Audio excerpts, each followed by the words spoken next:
You ready? Let's go. Welcome to the Sports Wrap. George Frake, Tim Ringhofer. Welcome back to show 2. I do want to apologize for last week's show that you got cut in half, folks. A little technical difficulty on my part, I believe.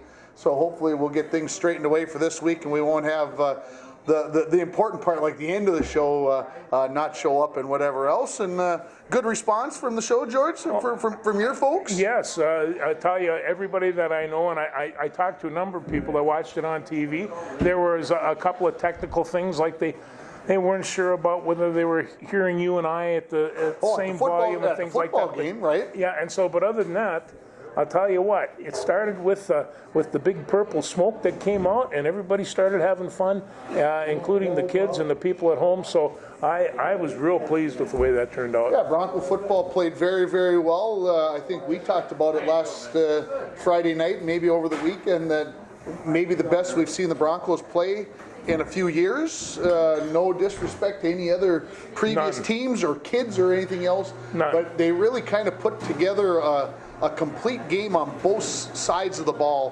One of those games where you get 240 yards passing, you got another 100 and about 30 yards rushing, so you end up with 370 yards.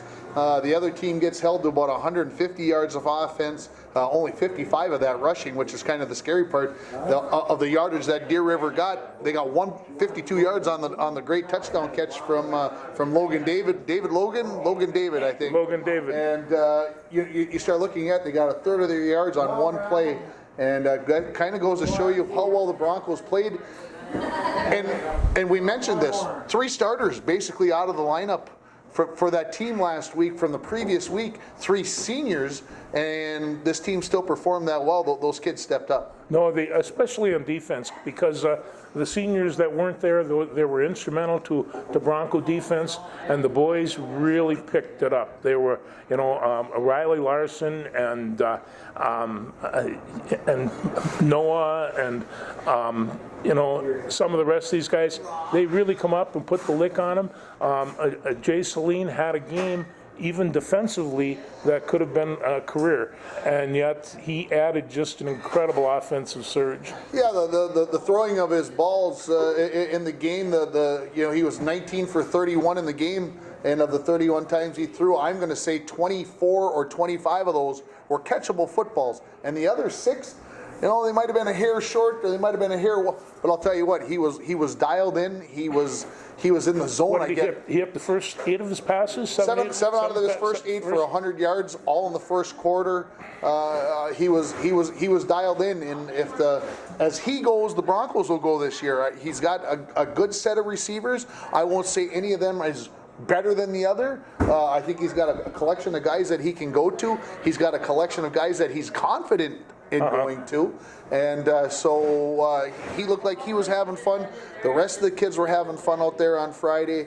A 36-14 win, just to reiterate it. And I will say, if you are watching this show and you're like, geez, I wish I wouldn't have missed the football game from last week, you still can watch that. It's on kcc-tv.org. Just like this show will be on, I would assume, on YouTube when they upload it on the internet, if you're not watching this on Channel 7 Midco. But that game is still available online, and George and I had a good time doing it. And we had a little sound problem with it on TV, but other than that, on the internet, I had a chance to watch parts of it over the weekend so I could get the stats done. Taylor Wilson did an outstanding job with the filming. Jay Boyle did a great job with the producing, and Darcy Sullivan back at Bacchus making sure we were on the air, and we had fun doing it. Oh boy, that was a good time. Historic game. What can you say? This is something that we talked about doing for years, and we pulled it together, and we had a lot of support from a lot of people, from the school administration to KCC. There was nobody that was negative about putting this on. It was very interesting. Last night I was out, and somebody was talking about our broadcast, and they said, can I write a check? And I'm like, you mean give it to me? And they're like, yeah, I want to write the check now.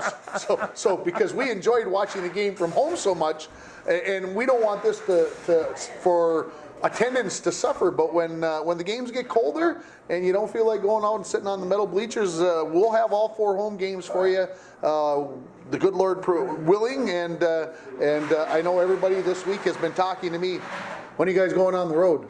When are you guys going on the road? Yes. And no football games on the road this season. I'll tell you that right now. At least as far as I can tell.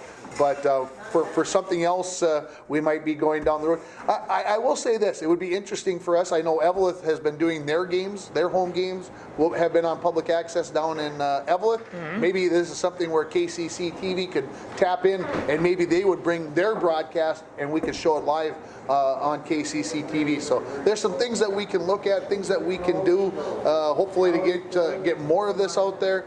I would really love to get a volleyball game on, and then once we sit down and look at all that, we're going to look forward and we're going to say, geez, maybe we can get a share of the boys and girls hockey games on the air, and a share of the boys and girls basketball games. So I just think that would be real popular. And I'll tell you, the opening game, the stadium is usually chock full of people. This one was. There was a good crowd, and yet there were a lot of people that just said, geez, it was right there. I thought I'd just put my feet up and watch the game. And well, I think where we're sitting here at the Rainier Muni, we want to thank them again. And I heard that the game was on the TV out here. I suspect it was, yes. So we thank them for that. And I suppose I should say this, they're having a pig roast this weekend? Saturday. 6 o'clock, that's a crowd appreciation. Yeah, crowd appreciation. I'm always into cooking a pig, so I think I might run out here Saturday afternoon and just take a look to see how they're cooking the pig. They do a really good job, and I'm pretty sure Mike Welcome and there's a couple of other people, but they bring 2 smokers in, and it's you didn't know how many people would show up here on Saturday until they roast the pig. Well, there's football on too. There is a lot of football. Well, let's talk about Saturday football for a minute, sure, if we might. Let's talk about the Army Black Knights versus the Michigan Wolverines from last weekend. Are you recovered? Are you over it? Are you no?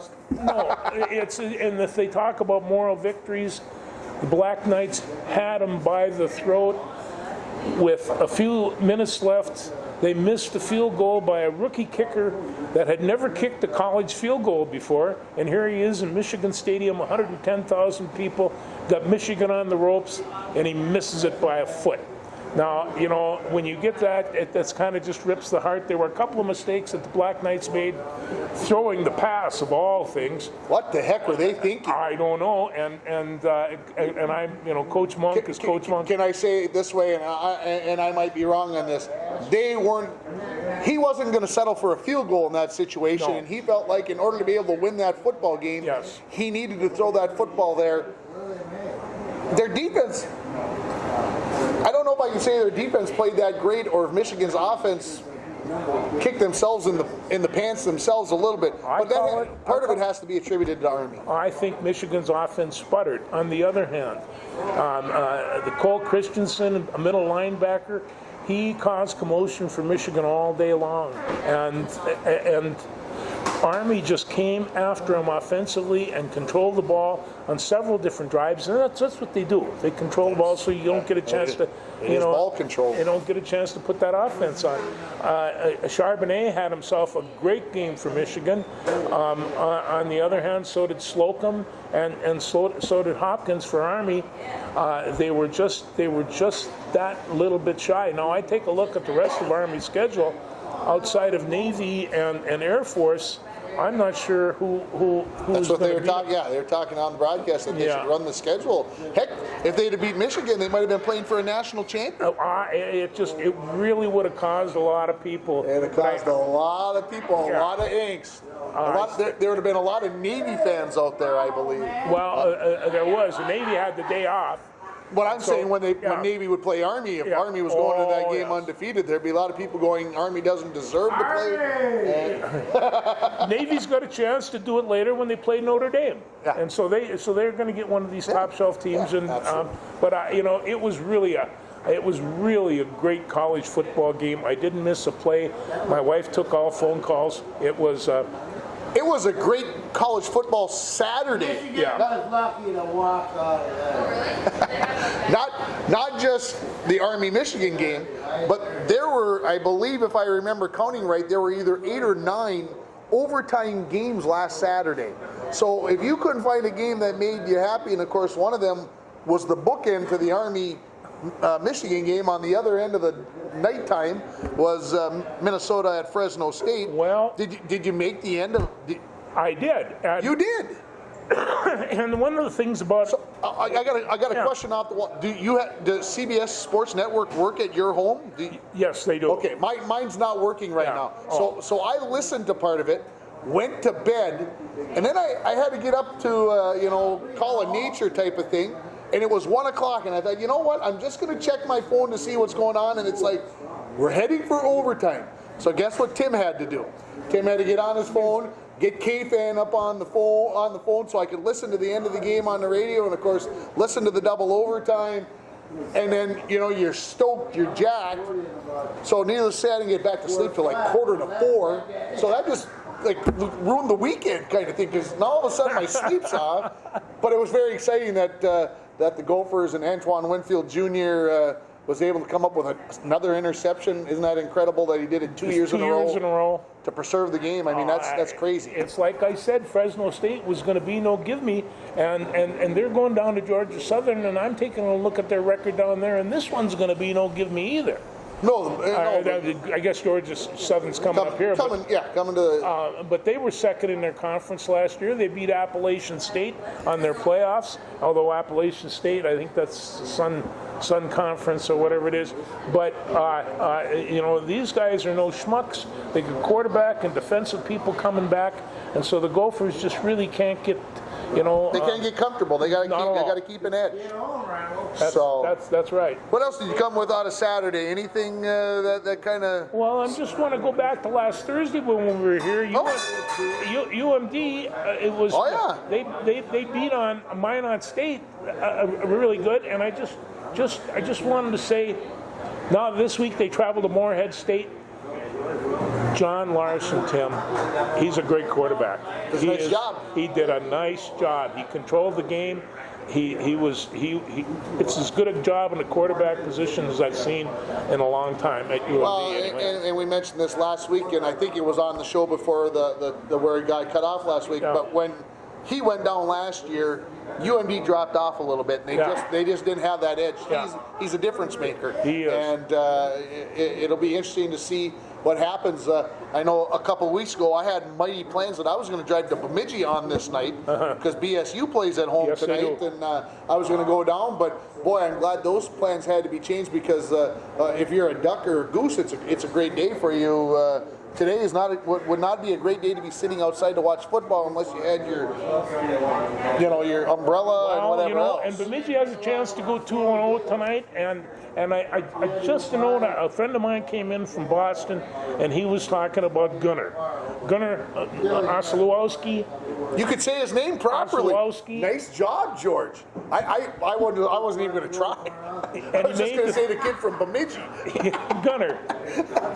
And so, but he made the Patriots team. And the day before the game, they called him and said you were cut. They called him back 3 or 4 hours later and said, no, you're back on. And I noticed he was retrieving punts and doing all kinds of stuff. And I says, Billy, how did they come to keep him? And he says, he's one of the toughest kids on the team. Well, they got, what's that movie with, oh, for heaven's sakes, the guy that played for the Philadelphia Eagles, he made the trial. Oh, yeah. You know what I'm talking about. Anyway, boy, it escapes me right now. But anyway, it kind of has that feel for it. You kind of get you're not going to make it, you shouldn't make it, you're not good enough. And all of a sudden, there you are, that first Sunday, and you're out there, and he's playing against the Pittsburgh Steelers on Sunday Night Football and all the rest of this stuff. So. A game like Gunnar, you figure he's from Thief River or nothing, but he's from Anton, Texas. And so when he came up here and I looked over some of his stuff, when he was a freshman, he was starting, and this kid has been tough and had his nose to the grindstone. So, hey, I tell you, I know they're real proud of him down there, and they have every reason to be. Absolutely, the third VSU kid ever to play in the NFL. So, boy, a trivia question might be, who are the other 2 BSU Beavers to ever get to play in the NFL? I can't answer it for you right now. No, but, I'm not sure I could But either. I did see somewhere in the newspapers that I've read over the last few days that he's the third Bemidji State kid to ever get to play in the NFL. So congratulations to him. Like you said, very exciting time for BSU. What else did you come with out of Saturday? Anything else that Well, I stuck tell out? you, coming up for this Saturday, Army's playing down at San Antonio State, or San Antonio, Texas. Texas, San Antonio, I guess it is. And of course, Minnesota is playing at Southern Georgia. And if I just take a look at my notes, I wrote down just what were some of the... Well, George is looking. I'm going to bring up Maryland from last week. Because Maryland, of course, played Howard the first week, and I think they put up 79, which maybe not be here nor there, but last week they played Syracuse, and Syracuse has been getting a lot of love from the voters, and they were number 21, and Maryland went out and just hung 63 right in their ear against the number 21 team. And Syracuse gets Clemson this week, and they've got this thing on ABC, and ABC's got to be going, oh, did we drop the ball on this one? We could have picked a better game, but I'll say this. Maryland's got a new head coach. He was at Alabama. He's got things going in the right direction. Maryland, we might be surprised. The Terrapins may have something going, and keep the Terrapins on your radar. They play Clemson, you say? No, Syracuse plays Clemson this week. And Maryland plays Temple.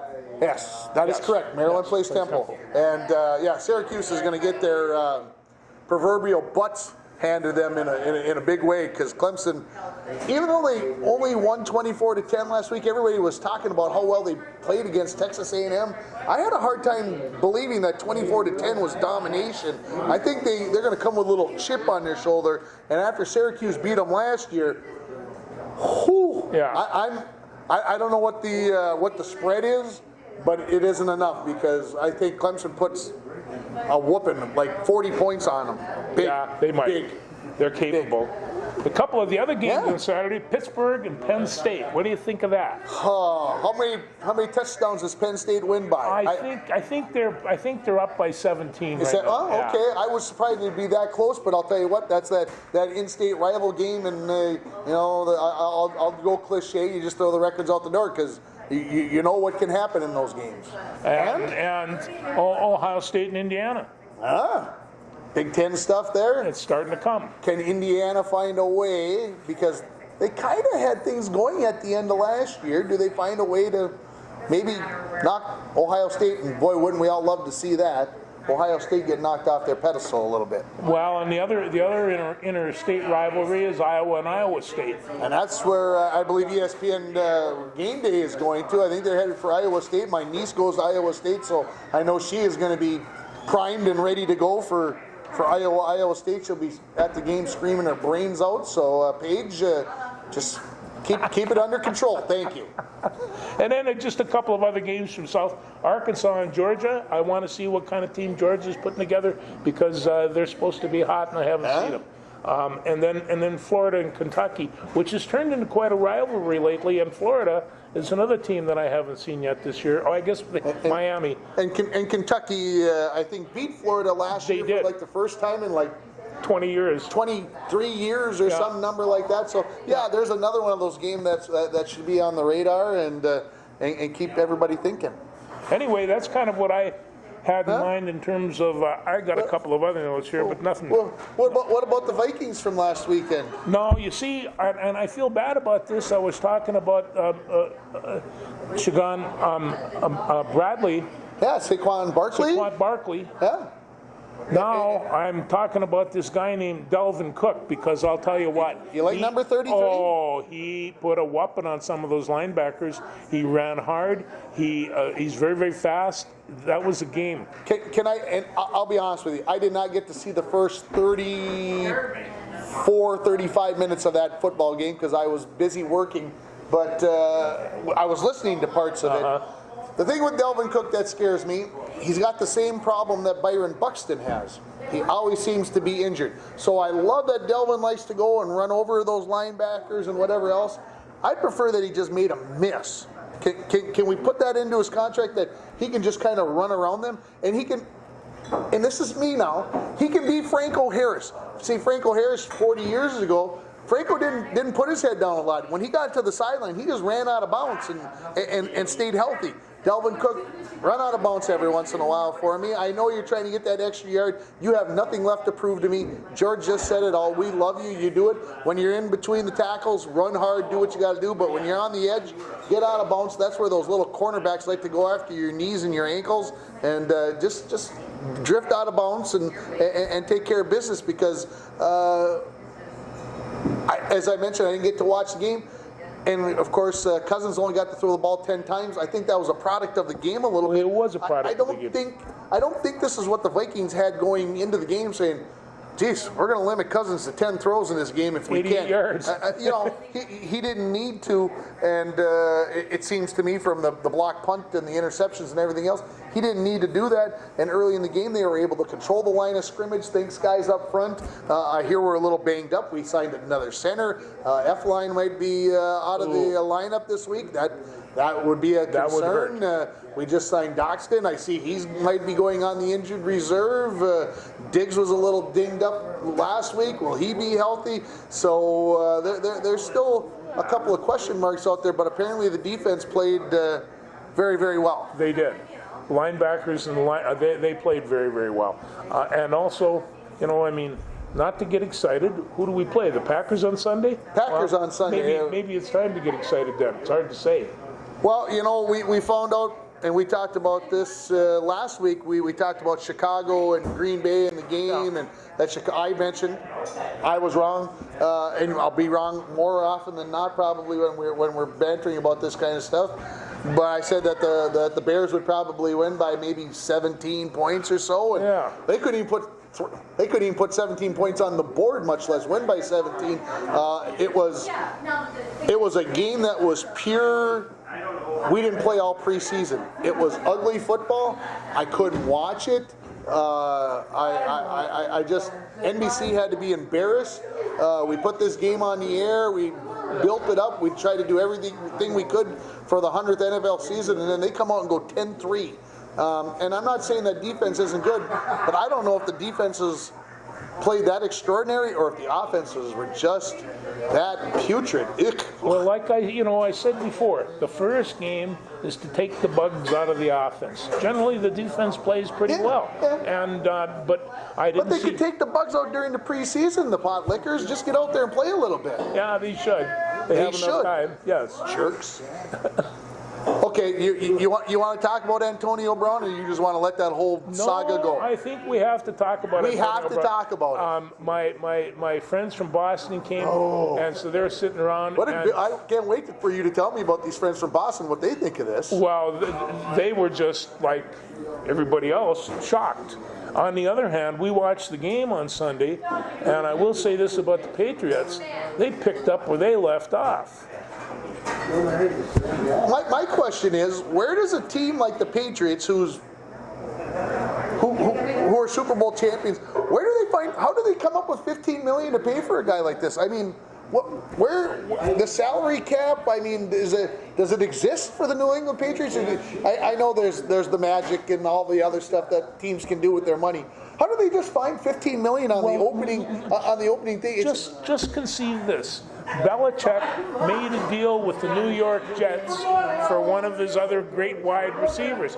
He wouldn't make a deal with the New York Jets for a bag of popcorn. They do not get along. And this is the first that they know that a Belichick team made a deal with the Jets on anything. Well, I'm telling you, to me, I don't know. And of course, somebody made mention that they got Antonio Brown, who likes to tape his phone conversations privately without anybody knowledge. He'll fit right in with the New England Patriots because they like to filter in and do reconnaissance and all that other stuff as well. So congratulations, AB. You're with the team that needs you, that wants you. You probably can teach them a few things about, however, I don't know if he's going to be able to get to play going forward. That's we'll see about the NFL, but if there is anybody that can keep a collar on this guy, It's Belichick. It's Belichick, yeah. There's no doubt about that. Yeah, I saw somebody on ESPN, I think it was, say they would doubt that he'll make half the season before they'll cut their losses and let him go, because he is not going to change. He has said, this is all about me. Yeah. I'm going to take care of number one. And I know Randy Moss was very much the same way, and somehow he went in there and made it work. Can AB change his colors? Maybe. I don't. I said this, and I will contend. I did flip through the channel Sunday night, and I did see the score of the game, but I am not going to watch a New England Patriots football game this season. Period. I will not watch them. They are crooked, and they find a way to do all this stuff. Something's not right. Something they find a way to skirt the rules, and again, I just don't understand how a team like that can all of a sudden find $6 million in their salary cap to push a. How's it work? Well, I don't know, but I do know that the Steelers are not that bad a team, and they hammered on them real good. They So hammered on them whatever really it good. is, if in that league, it's a matter of how you play the game, regardless of Antonio Brown. Yeah. I mean, he brings on a certain level of toxicity that's undeniable, and how you can fit that in with the rest of the group. I mean, football players are pretty egotistical and strong. They're bullheaded. They're all. Well, and they need to be a little. They need to be a little bit, but Yes. the whole there's no I in team thing Yes. is what the New England Patriots started when they all walked out 15 years ago, hand in hand, nobody being introduced at the Super Bowl. That's what it was all about. We're gonna get this thing wrapped up here in the next few minutes. Last week the part where we talked about all the high school sports kind of got cut off. So we're gonna talk a little bit, I would hope, tonight about the high school sports. Yes. And the Bronco football team, who we started talking about at the start of the show, is 2-0 for the first time since 2005. Last time that the Broncos were 2-0, and this week they get Moose Lake Willow River. And I see you had something written down here with Moose Lake. Yes. This is your stuff from last year. Oh, this is. But I He's not finished. even broadcasting this week, and he brought his notes with from last year. Well, I did. Man, It was this- interesting, and I finished it down here. Did you have this in your folder, or did you have to print this off fresh today? Tell me the truth. This is my folder. This is out of his folder. This is my his folder. announcing folder. Jeez, what a guy! What a guy. So- Okay, tell me all about Moose Lake Willow River, because I haven't watched them on tape. I haven't watched nothing. All I know is they've won by a combined score of 107 to like 14. They're good. But the good news for us is that Aiden Zierback retired. Yeah. Yes. Oh. No, the bad news is they got this other kid, 6'3", and he's a senior this year, and he's about 270. And I was watching him play. He's really good. He has a sophomore punt receiver that against Hermantown. Let me see, what did I have his name down here? But he ran 82 yards For the opening kickoff, and Moose Lake won by 7 points, but that was 6, and then they failed. Hey, the good news is they don't kick very well, but they have a quarterback by the name of Mason Olson. Okay. You remember Mason? He was a sophomore last year, and he was an outstanding sophomore. Well, he's a junior this year, and he's an outstanding junior. Okay. Against Hermantown, and I didn't spend a lot of time with Barnum because Hermantown was much more interesting. And in that game, he threw for 3 touchdowns, and the guy that returned the ball, Laudendahl, or whatever the heck his name is, I got him down here, Logan Overdahl. Okay. He intercepted a pass at the end of the game for another 65 yards, and that was the final touchdown. So Ovendahl got 2, and Mason threw for 3 more, and they were basically in control of Hermantown. I think that they put them back on their heels a little bit in the first quarter. Then Hermantown got their grip, and they started pushing back and forth. But it's one of those things. You don't mind giving up yardage between the 20s. Yeah. And so that's. I think the big thing that concerned me with Moose Lake, and I think we said the same thing about Deer River last week, is Moose Lake beat Hermantown, and then Hermantown, I believe, went and beat Cloquet last week, and you start going, Cloquet went to the state championship game 2 years ago. Last year they were pretty good, but got a couple of their key guys injured, and now they have those guys back. Cloquet was expecting to have a pretty good season. So Hermantown beats Cloquet and Moose Lake beats Hermantown.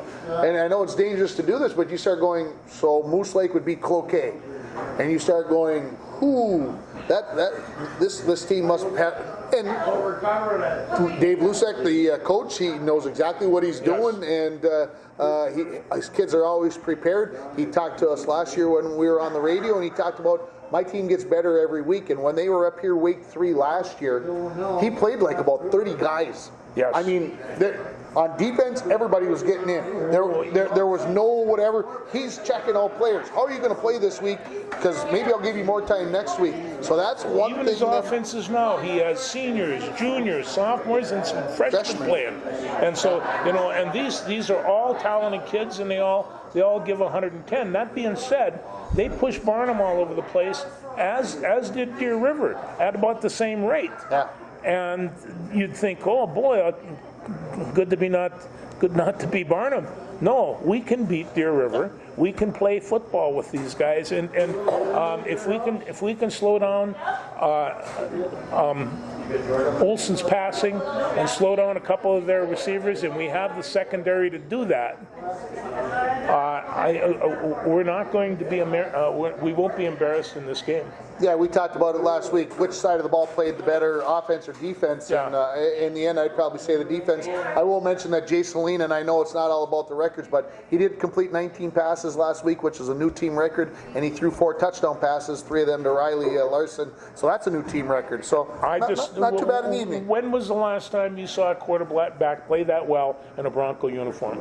And again, the first person that comes to mind is Gunnar Anderson, because he had he had the ability to be able to throw the ball and do those kinds of things. And then obviously you got to measure him up against Luke Zika. I mean, those are the guys that I think about who threw the ball very, very well as Broncos. Right now, in my career, I'd say they're probably the top 3 kids that threw the football in the 25 years that I've been here. And again, no disrespect to anybody else. I mean, we had some great teams that the quarterbacks never really had a chance to throw the ball because we could run the ball so well. And I see now, I watch Noah and Big Jackson blocking for Jace on that quarterback keeper, and I'm a UMD guy. I love that quarterback keeper. Yeah, and we mentioned 240 yards throwing, but he also ran for 102 and a touchdown. So big night last week for big night for the Broncos last week. Bronco volleyball team is sitting at 2-8 on the season. They were down in Greenway last Saturday in a tournament. They went 1-3 tonight, which is Thursday night. They're down in Virginia. Virginia's got a very, very nice team. I believe sitting at 8-3 on the season. So the Broncos will have their hands full going in tonight. The Bronco cross country teams went out to Roseau last week. The girls took first place. The boys took second, which is very nice. And then the girls, a little bit short-handed on both sides, actually, both teams last week. In War Road on Monday, the girls took second, the boys took fourth. They're down in Eveleth, running at the Eveleth Golf Course. And if you've never been to the cross-country meet at Eveleth, or you've never been to the Eveleth Golf Course, I'll just give you this. Lots of hills for these kids to run, and running it in the rain today is going to make it even more. That is brutal. It's going to be even more dangerous. There's a couple of bad hills in there that are just straight gravel, and in this wet, it's going to become mud, and the mud's going to be running downhill. So I hope everybody gets home safely from this. It's one of the biggest meets, early season meets. They run a AA race, they run a single A race. There's kids everywhere, and I know the only time that I got to go down and watch it, Steve Kersey was the starter. I think Kersey was like 86, and he was the starter. And they had to keep reminding him, Kurz, you got to quit talking to the kids. We got to get this next race started. He loved the kids, didn't he? He loved the kids. Yeah. And then the girls swimming and diving team last Thursday, they were down at Eveleth. They got a 45-45 tie. Ooh. You don't see those in swimming very often. And then they lost to Chisholm on Monday by a score of 50-44. And they're at Hibbing for a big invitational on Saturday. And the swimmers get started at 1 o'clock. So I just want to wish everybody out there good luck. Over the next couple of days here for Bronco Sports, and we're coming back next week. I think we'll be back next Thursday. Okay. They seem to want us here. I think they don't. They never throw me out of the place. They don't throw us out, so we'll come back, and this show will start airing on. It will be on YouTube, and it'll be on also on Channel 7. And our next football broadcast, in case you're wondering, is going to be on Friday, September 27th, when the Broncos take on Mesabi East. So that'll be a huge game, and that's the next time we'll have a football game on. And we always are going to wrap this show up. You didn't get to see it last week. I'm going to ask George a kind of a random question because, you know, he's into music and books and wars, and he's obviously into sports as well, but he's got his other things. So today last week my question was, what's the last LP you listened to on the phonograph, and what book are you reading? So this week's question is tougher, is harder, is more difficult. If you were going to go into your solarium right now, you're going to go home and you're going to grab one album, and it's the last album you're ever going to get to listen to, what album is it going to be? Well, the one I'm looking at right now that was sitting there, and I just got it, and I've only played it a couple of times, but it's Lou Reed's Transformer. Okay. It is a fantastic album. It comes from like 1976, I think. But Sue and I put it on and listened to it. It's an incredible, clean, progressive rock album, and I love Lou Reed. He's strange. He's hooked right now. Yeah. This is the Sports Wrap. George Frake, Tim Ringhofer. Have a great week. Thanks, guys.